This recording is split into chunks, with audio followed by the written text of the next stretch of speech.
A low-lying fog hovers over a line of cars waiting behind Pine Hill orchards, but as the haze ascends and larger crowds arrive, the day begins to truly take shape for the celebration that it is.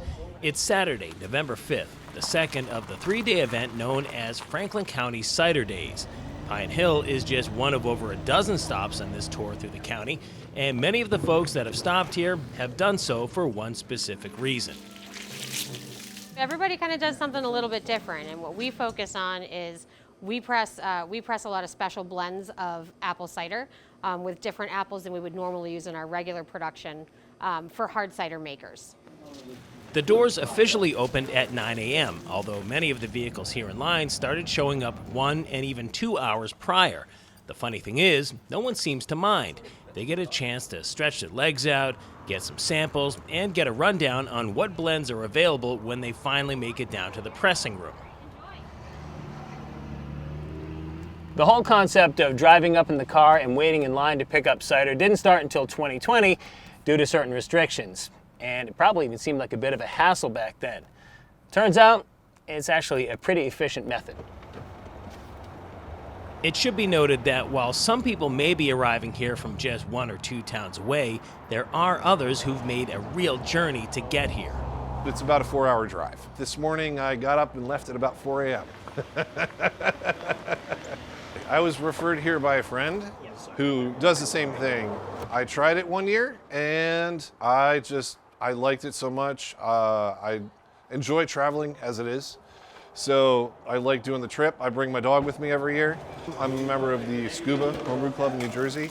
So I like doing it so much that when I come to pick up cider now, I pick up cider for everybody else in the club as well. The last time that we were here, they were pressing cider, but it was mostly for retail. What hard cider makers are picking up today is something a little different. And with just under 4,000 gallons available, folks want to get it while the getting is good. The special blends that we make are with apples that are more friendly just for hard cider making. So there's a lot of apples that maybe aren't so great to eat, but they do when you squeeze them into that juice, into that, they call it juice, into cider. It's something that's great for them to ferment, add yeast to, things like that, and they make their own home blends of hard cider. People start lining up here about an hour before we open, and they wait in line as long as they have to get down back and get their special blends of cider. Of course, the day is about more than just filling up containers with cider. It's a party, and not just for the people who make hard cider, but also for the people who prefer it as their alcoholic beverage. With the food truck up and running, they can find the perfect cider to pair with their lunch. And with music playing under the tent, it was a chance for Artifact Cider to celebrate their long-standing relationship with Pine Hill Orchards.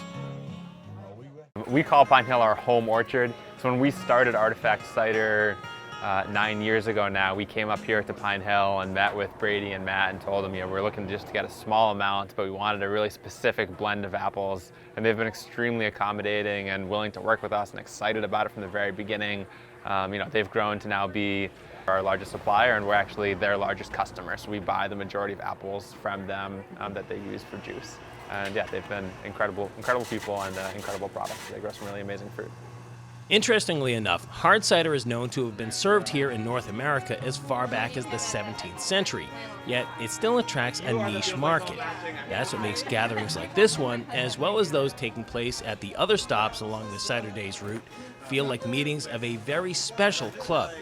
What I love is that people get to feel the passion and the excitement that exists for cider, and there's so many people here that have dedicated their lives to this relatively small part of the beverage industry. It's not nearly as big as wine or beer, it's not as well known, but there's people like us who dedicate our lives to this and absolutely love the product, and there's so much to learn. So I think that's contagious for me, getting to talk to people that whether they've been drinking cider or making cider for a decade or this is the first time they've ever had one. It's really fun to get to share that.